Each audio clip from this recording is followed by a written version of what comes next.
Okay, so we're going to take a look at how to get started making a holster.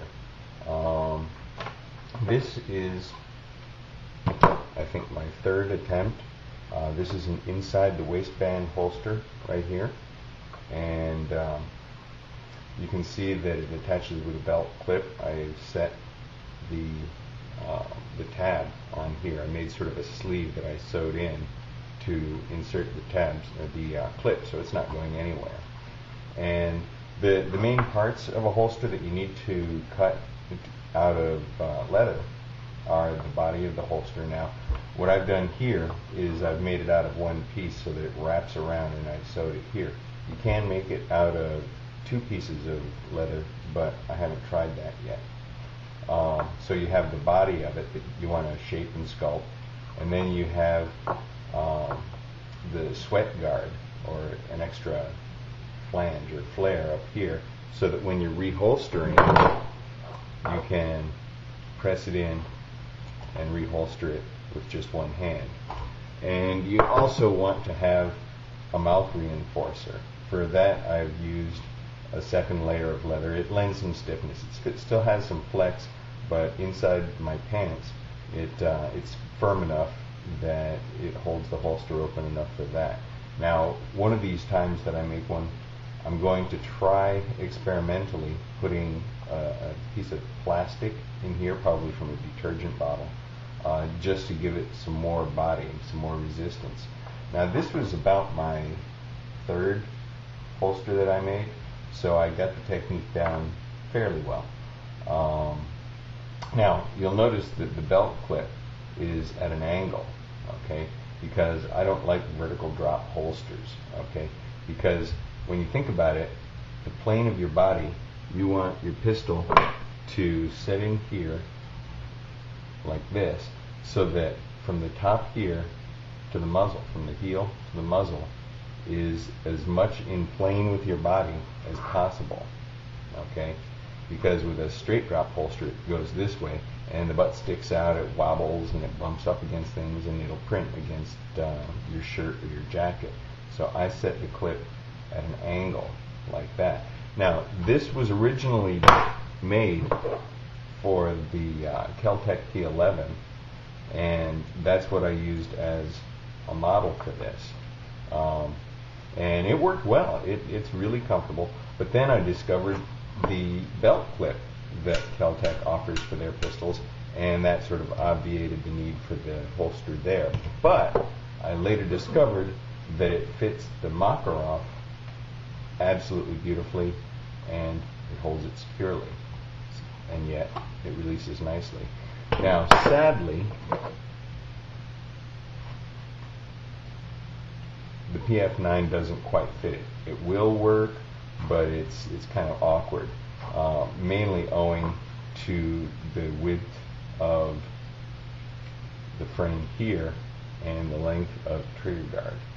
So what I'm going to do today is make a holster, or get started making a holster for the PF9. Okay, make sure that when you do this, not loaded. See, not loaded. Otherwise, you'd have a bit of explaining to do to the missus. Okay, so you want to ease that down. Now, I found that the most practical way to do it is with a manila folder. Okay, now don't go out and buy a bunch of manila folders. This one's been used, it's already been labeled. I don't even know who this person is. I think I scavenged this out of the trash. On my first attempt, it was with a really small pistol, so I was just able to use a piece of paper. But I found that it's not as forgiving, and when you're tracing your outline onto the leather, the firmness of the manila folder works best. And I had a pencil. Here's my pencil. So what you want to do is take your pistol, find the folding point of the manila folder, and you want to put your sights right on it. Okay, front sight on it, rear sight on it, and swing it to one side, like that. Okay, then from there, you'll want to trace the outline of the gun. You don't have to do the whole thing, But you do want to get the trigger guard and the shape of that because that's going to be relevant later on. So you just trace it.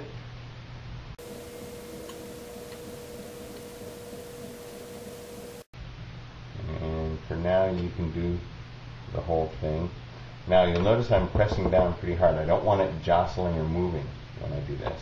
And then from there, you roll it. Make sure that your sights line up on the crease again, and roll it to the other side, like that. And then trace the other side. You want to make sure that you include the trigger guard.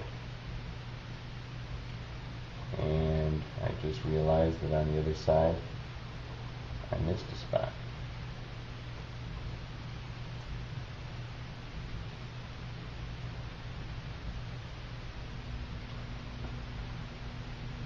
Okay.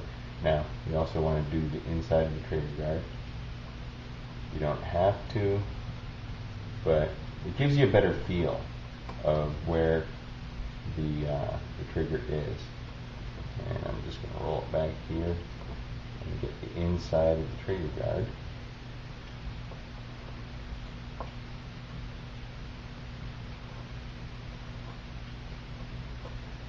Like that.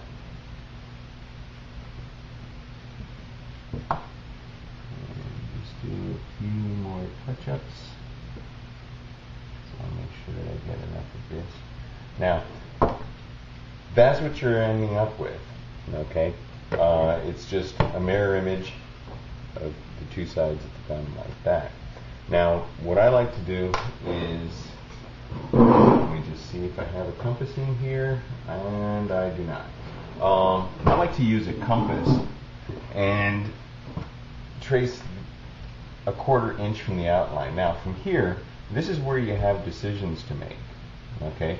You want to think about the shape of your holster. Now, on this one,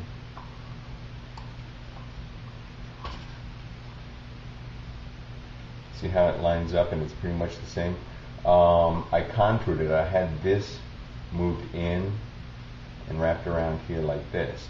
Now, you can do it so that it's form-fitting to the gun, or depending on where you want to put the clip, you can have it offset. Now, on this one, this is just a straight-on clip. This goes up over your belt and it latches on like that. The only trouble that I have with this is that it's not tuckable, and this extra layer here is an extra layer of leather, and it takes up more space. Okay, so I think what I want to do on this next one is offset it this way and have more material here so that it bows out, put the clip right here instead of here, so that the clip is not adding to the thickness. And what I'm also going to do is, instead of just having a simple piece here that lays in, I'm going to offset it and attach it only at the bottom so that it's tuckable, so that you can get a shirt in between this area right here. And then that way you can just put your shirt over it, tuck it in, blouse it over, poof it, and it'll be invisible. And that's what we're looking for. So, from here, I want to decide, this is the inside of the holster, so that means I'm going to go this way, because it's going to lay from here to there. So,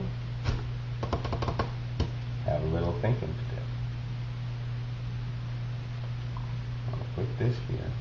Okay, so I think what I'd like to do is have the clip here. So I'm just going to draw a quick picture of the clip, maybe here, right along the trigger guard. Okay, so that's about the amount of real estate the belt clip is going to take up. Now, belt clips, you can get the belt clips at Tandy Leather, but this one is from, I think, Ace or 8 Uncle Mike's that I either scavenged off of one or bought separately as a separate accessory on it. Okay, so now we can see that the belt clip is going to go here. My plan is to attach it down here, right there, so that I can get this much shirt in there. At this point, I don't have to make a hard, solid decision, but since it needs to incorporate that, Actually, I think I'm going to ease it back a little bit so that it's over part of the trigger guard. I'm going to plan it right along here. Okay, but I'm looking at this and be a little bit more forgiving and lay it there. Okay, so that's going to be the basic contour of the back. Now I also want to think about how it's going to sit. Okay, now from here, using this one as a model, as a rough model, I want to have this side so that, so the trigger guard is completely inside of the body of the holster.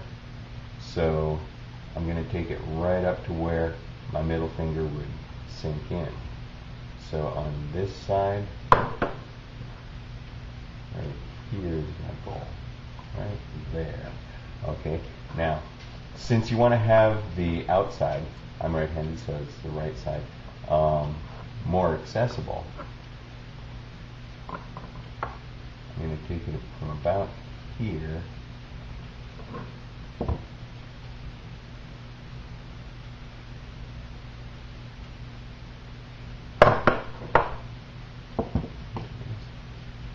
to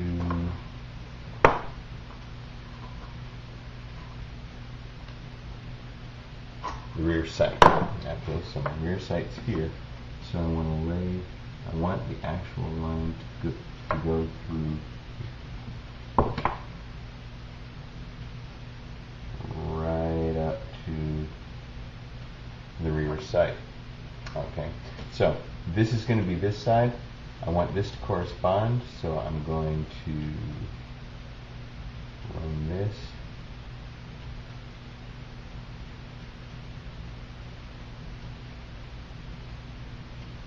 to there. Okay, now that looks like a hell of a mess, and quite frankly it is. From here, I've got enough to go on, assuming I can find some scissors, which I've got right here, handy dandy. I love my garage. And